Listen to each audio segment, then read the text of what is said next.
Welcome back. I am Pemberton, and this is part 15 of Herodotus' Histories. We finished the affair of Samos, the Spartan siege, the bitter old Corinthian grudge behind it, and the terrible family story of Periander and the son who would not forgive him. And then the great hinge of the whole book, far away in Persia, while Cambyses is busy going mad in Egypt, our Magi priest who happens to resemble the dead Prince Murdes simply sits down on the empty throne and claims it. Cambyses learns the truth too late, mounts his horse to ride home and put it right, and dies of his own sword by an accident the oracle had foretold word for word. Let us go on. After driving Lycophron out, Periander asked his elder son what their mother's father had said to them in conversation. The elder son then related how Procles had received them kindly, but he had no memory of the saying Procles had spoken when he parted from them, because he had paid no attention to it. Periander said that it could not be otherwise than that Procles had suggested something to them, and he pressed him further with questions. After this the elder son remembered and told this also. Periander took note of it, and not wishing to show any indulgence, sent a messenger to the people with whom the son who had been driven out was then living, and forbade them to receive him into their houses. Whenever Lycophron was driven away from one house, and came to another, he was driven away from that one too, because Periander threatened those who received him, and ordered them to shut him out. So, being driven away again, he would go to another house where friends of his lived, and they perhaps received him because he was the son of Periander, even though they were afraid. At last Periander made a proclamation that whoever received Lycophron into his house or spoke with him would be required to pay a fine to Apollo, stating the amount of the fine. Because of this proclamation, no one was willing either to speak with him or to receive him into his house. Moreover, Lycophron himself did not think it right to attempt it, since it had been forbidden, but lay about in the porticos, enduring exposure. On the fourth day after this, Periander saw him fallen into squalid misery and starvation, and felt pity for him. Letting go of his anger, he came near him and began to speak. Son, which of these two things is to be preferred? The fortune you now experience and possess, or inheriting the power and wealth that I now possess by submitting to your father's will? You are my son and the prince of wealthy Corinth, yet you chose the life of a vagabond by opposing and showing anger against the man with whom it least became you to deal in this way.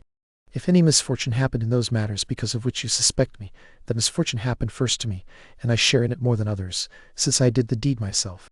But now, having learned how much better it is to be envied than to be pitied, and at the same time what a grievous thing it is to be angry with your parents, and with those stronger than yourself, come back now to the house. With these words Periander tried to restrain him, but Lycophron answered nothing else to his father, saying only that Periander ought to pay a fine to the god for having come to speak with him. Then Periander, seeing that his son's malady was hopeless, and could not be overcome, sent a ship to Corcyra, and sent him away out of his sight, for he was ruler of that island too. After sending him away, Periander made war against his father-in-law Procles, whom he considered most to blame for the condition in which he found himself. He took Epidaurus, and also captured Procles himself, and made him prisoner. But as time went on, when Periander had passed his prime and perceived within himself that he was no longer able to oversee and manage the government of the state, he sent to Corcyra and summoned Lycophron to come back and take the supreme power. In the elder of his sons he did not see the necessary capacity, but clearly perceived that he was too dull-witted. Lycophron, however, did not even deign to give an answer to the bearer of the message. Then Periander, still clinging in affection to the young man, next sent to him his own daughter, Lycophron's sister, supposing that he would yield to her persuasion more than to anyone else's. She arrived there and spoke to him.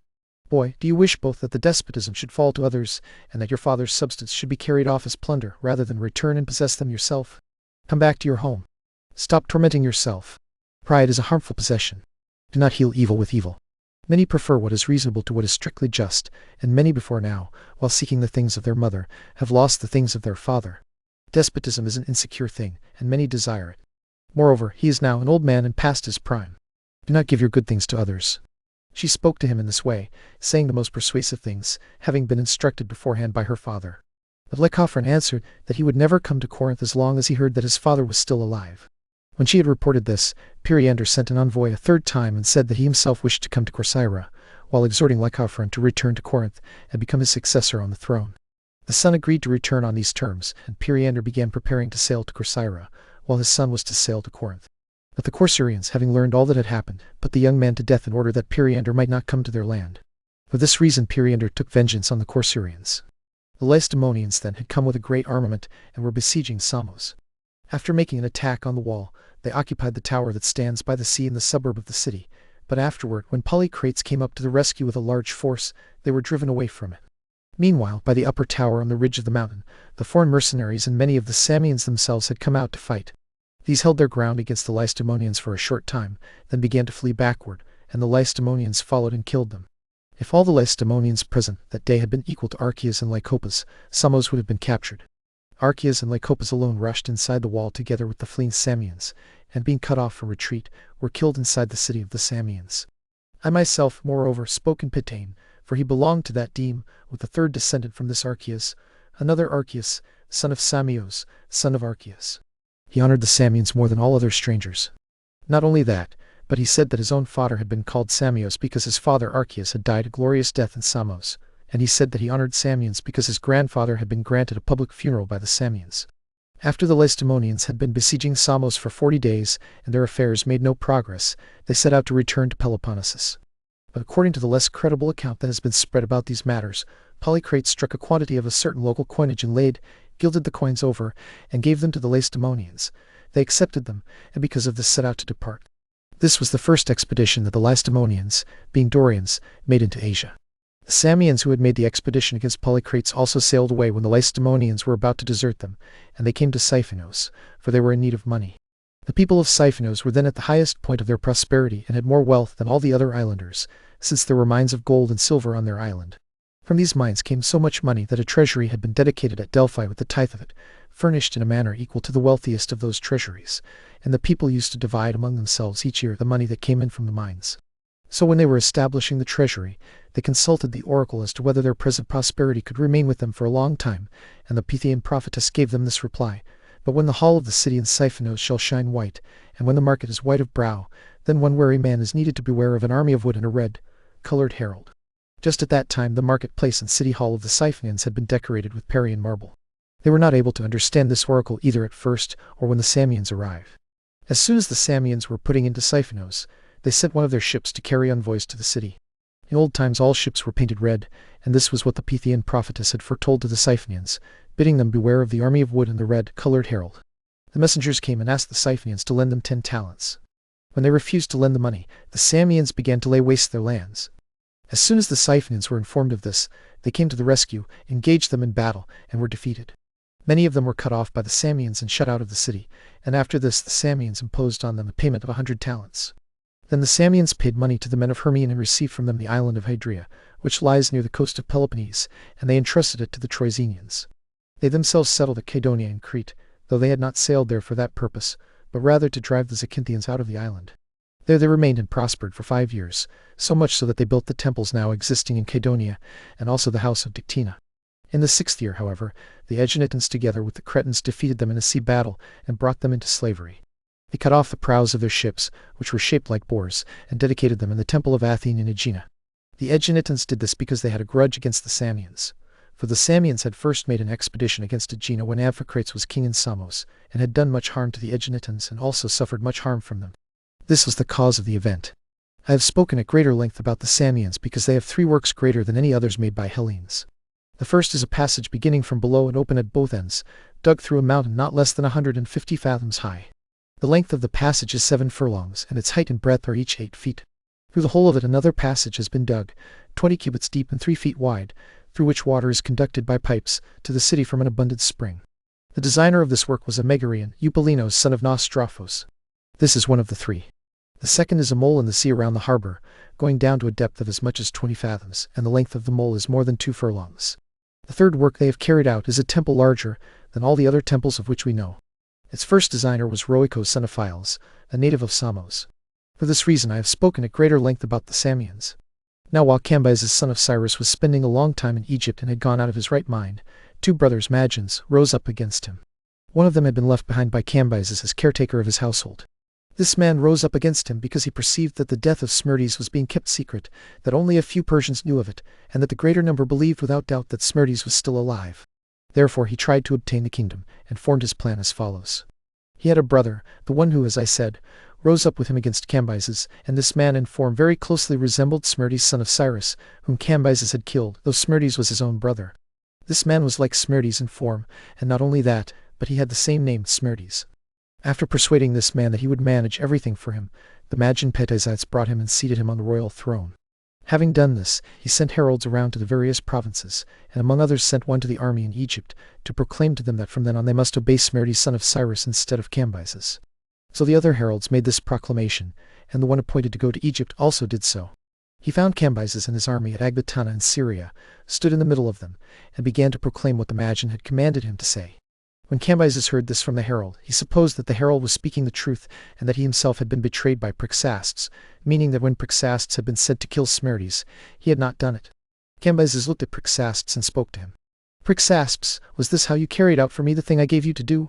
Master, the report is not true that Smerdes your brother has risen up against you, nor will any struggle, great or small, arise for you from him. I myself did what you commanded me to do, and buried him with my own hands. If the dead have risen again to life, then you may expect that Astyages the Mede also will rise up against you. But if things are as they were before, then no trouble can spring up for you from him. Therefore I think it best that some men pursue the herald and examine him, asking from whom he has come to proclaim to us that we are to obey Smerdes as king." When Pericastes had spoken in this way, Cambyses was pleased with the advice. The herald was pursued at once and brought back. When he had returned, Pericastes questioned him. "Man, you say that you have come as a messenger from Smerdes son of Cyrus. Now speak the truth and go away in peace. Did Smerdes himself appear before your eyes and charge you to say this, or did one of those who serve him do so? I have never yet seen Smerdes son of Cyrus since the day that King Cambyses marched to Egypt. The Magi whom Cambyses appointed guardian of his household gave me this charge, saying that Smerdes son of Cyrus was the one who laid the command on me to speak these things to you." Thus the herald spoke to them, adding no falsehood to what he had first said. Then Cambyses spoke to Pericastes. "Pericastes, you have done what was commanded you like an honest man, and you have escaped blame. But who among the Persians can this be, who has risen up against me and usurped the name of Smerdes? I seem to myself, O king, to understand what has happened. The Magians have risen against you, Pericastes, whom you left as caretaker of your household, and his brother Smerdes." When Cambyses heard the name of Smerdes, he at once understood the true meaning of this report and of the dream. In his sleep he had thought that someone reported to him that Smerdes was sitting on the royal throne, and had touched heaven with his head. Realizing that he had killed his brother needlessly, he began to lament for Smerdes. After lamenting for him, and grieving deeply over the whole misfortune, he leapt upon his horse, intending to march his army as quickly as possible to Susa against the Magi. As he leapt upon the horse, the cap of his sword sheath fell off, and the sword, left bare, struck his thigh. He had been wounded in the same place where he had formerly struck Apis, the god of the Egyptians. Believing that he had received a mortal blow, Cambyses asked the name of the town, and they said Ecbatana. Before this he had been told by the oracle at the city of Buto that he would bring his life to an end in Ecbatana. He had supposed he would die of old age in Ecbatana in Media, where his chief seat of power was, but the oracle, as it appeared, meant Ecbatana in Syria. So when he now learned the name of the town by questioning, being struck with fear both by the calamity caused by the Magi, and at the same time by the wound, he came to his right mind. Understanding the meaning of the oracle, he spoke. "Here it is fated that Cambyses son of Cyrus shall end his life." At that time he said only this much. But about 20 days afterward he sent for the most honorable Persians who were with him and spoke to them. "Persians, it has become necessary for me to make known to you the thing that I used to keep hidden beyond all other things. While I was in Egypt, I saw a vision in my sleep, and I wish I had never seen it. It seemed to me that a messenger came from home and reported to me that Smerdes was sitting on the royal throne and had touched heaven with his head. Fearing then that I would be deprived of my power by my brother, I acted quickly rather than wisely. For it seems that it is not possible for a man to avert what is destined to happen. Therefore, fool that I was, I sent Pericastes away to Susa to kill Smerdes. After this great evil had been done, I lived in security, never considering the danger that some other man might one day rise up against me now that Smerdes had been removed. By completely missing the mark of what was about to happen, I have both made myself the murderer of my brother, when there was no need, and have been deprived of the kingdom all the same. It was in fact Smerdes the Magi whom the divine power foretold to me in the vision, declaring that he would rise up against me. So then, as I say, this deed has been done by me, and you must understand that you no longer have Smerdes son of Cyrus alive. In truth, the Magians are masters of your kingdom, the man whom I left as guardian of my household and his brother Smerdes. The man who above all others ought to have taken vengeance on my behalf for the dishonor I have suffered from the Magians has ended his life by an unholy death received from the hands of those nearest to him in kin. Since he is no more, it becomes most necessary for me, as the next best of the things that remain, to charge you, O Persians, with what I desire to be done for me as I die. This then I lay upon you, calling upon the gods of the royal house to witness it, upon you and most of all upon the Achaemenid, I who are present here. Do not allow the chief power to return to the Medes. If they have acquired it by craft, then by craft let it be taken from them by you, and if they have conquered it by any kind of force, then recover it by force and with a strong hand. If you do this, may the earth bring forth her produce, and may your wives and your cattle be fruitful, while you remain free forever. But if you do not recover the power, or attempt to recover it, I pray that curses opposite to these blessings may come upon you, and moreover that each man of the Persians may have an end to his life like the one that has come upon me. As soon as Cambyses finished speaking these things, he began to bewail and lament all his fortunes. When the Persians saw that the king had begun to bewail himself, they tore the garments they were wearing and lamented without restraint. After this, when the bone became diseased and the thigh mortified, Cambyses son of Cyrus was carried off by the wound. He had reigned in all 7 years and 5 months, and he was completely childless, having neither male nor female offspring. Meanwhile, the Persians who were present there were very little inclined to believe that the power was in the hands of the Magians. On the contrary, they were firmly convinced that Cambyses had said what he said about the death of Smerdis to deceive them, so that all the Persians would be moved to war against him. They were convinced that Smerdis son of Cyrus had been established as king. Prixastes also very strongly denied that he had killed Smerdis, since now that Cambyses was dead, it was not safe for him to say that he had destroyed the son of Cyrus with his own hand. Thus, when Cambyses had brought his life to an end, the Magian became king without disturbance, usurping the place of his namesake Smerdis son of Cyrus. He reigned during the 7 months that were still lacking to Cambyses for the completion of 8 years. During these months he performed acts of great benefit to all his subjects, so that after his death all those in Asia mourned his loss, except the Persians themselves. The Magian sent messengers abroad to every nation over which he ruled, and proclaimed freedom from military service and from tribute for 3 years. This proclamation he made at once when he established himself on the throne. But in the 8th month it was discovered who he was in the following way. There was a man named Otanes son of Pharnaspes, not inferior to any of the Persians in birth or wealth. This Otanes was the first to suspect that the Magian was not Smerdis son of Cyrus, but the man he truly was. He drew this conclusion from the facts that the king never went out of the fortress and did not summon any of the honorable men among the Persians into his presence. Having formed the suspicion, he proceeded as follows. Cambyses had taken Otanes' daughter as wife, and her name was Pheidium. This same daughter the Magian was then keeping as his wife, and he was living with her as with all the rest of the wives of Cambyses. Otanes therefore sent a message to this daughter and asked who the man was by whose side she slept, whether Smerdis, son of Cyrus, or someone else. She sent word back to him, saying that she did not know, for she had never seen Smerdis, son of Cyrus, nor did she otherwise know who the man was who lived with her. Then Otanes sent a second message. If you yourself do not know Smerdis, son of Cyrus, then ask Adasa who this man is, with whom both she and you live as wives. Surely she must know her own brother. I am not able either to speak with Adasa, or to see any of the other women who live here with me. As soon as this man, whoever he may be, succeeded to the kingdom, he separated us and placed us in different apartments by ourselves. When Otanes heard this, the matter became more and more clear to him, and he sent another message into her.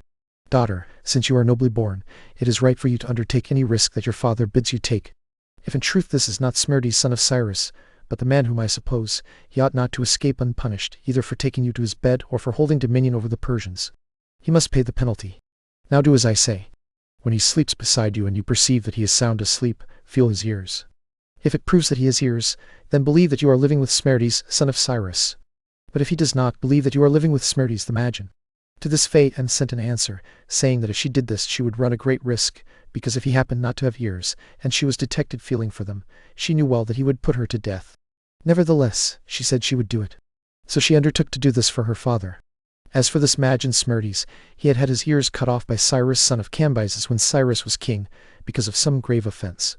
Pheidium, daughter of Otanes, proceeded to perform everything she had undertaken for her father. When her turn came to go to the Magian, for the wives of the Persians go into them regularly, each in her turn, she came and lay down beside him. When the Magian was in deep sleep, she felt his ears. Perceiving, not with difficulty but easily, that her husband had no ears, as soon as day came she sent and informed her father of what had taken place. Then Otanes brought in Aspathines and Gobryas, who were leading men among the Persians and also his own most trusted friends, and he told them the whole matter. They too, as it then appeared, already had suspicions that it was so. When Otanes reported it to them, they readily accepted his proposals. Then they resolved that each of them should associate with himself the Persian man whom he trusted most. So Otanes brought in Antaphrons, Gobryas brought in Megabizos, and Aspathines brought in Hydarnes.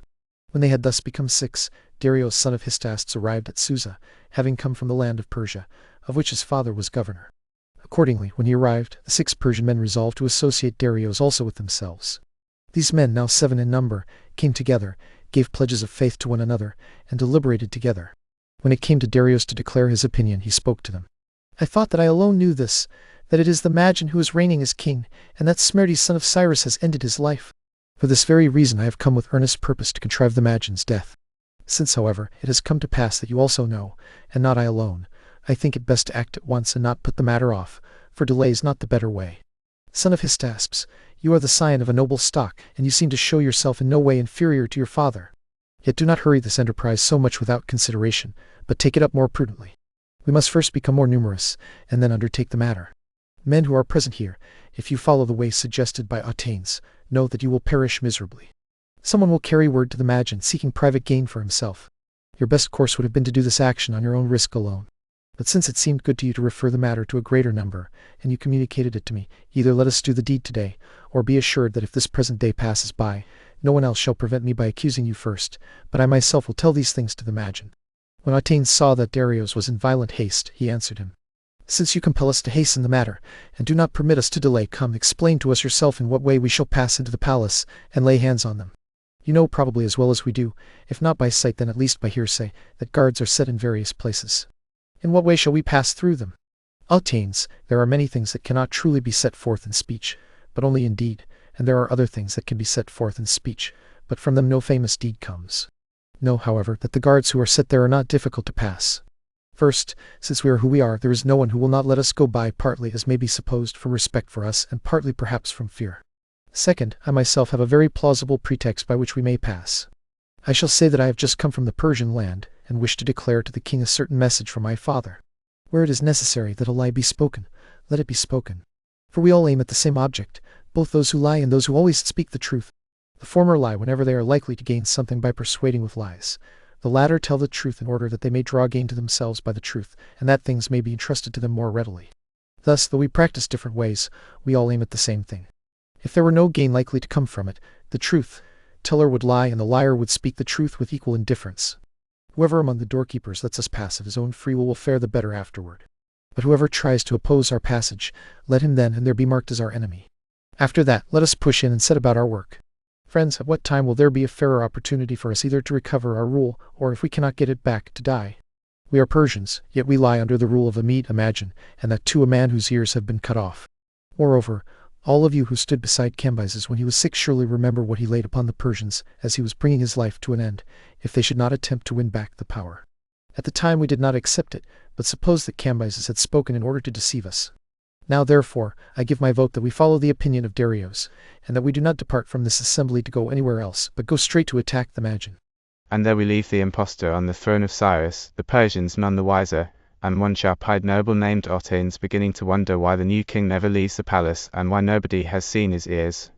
Next time, in part 16, 7 men settle the future of the world with a dagger, a debate, and a horse. Mind the footnotes, and beware the folly.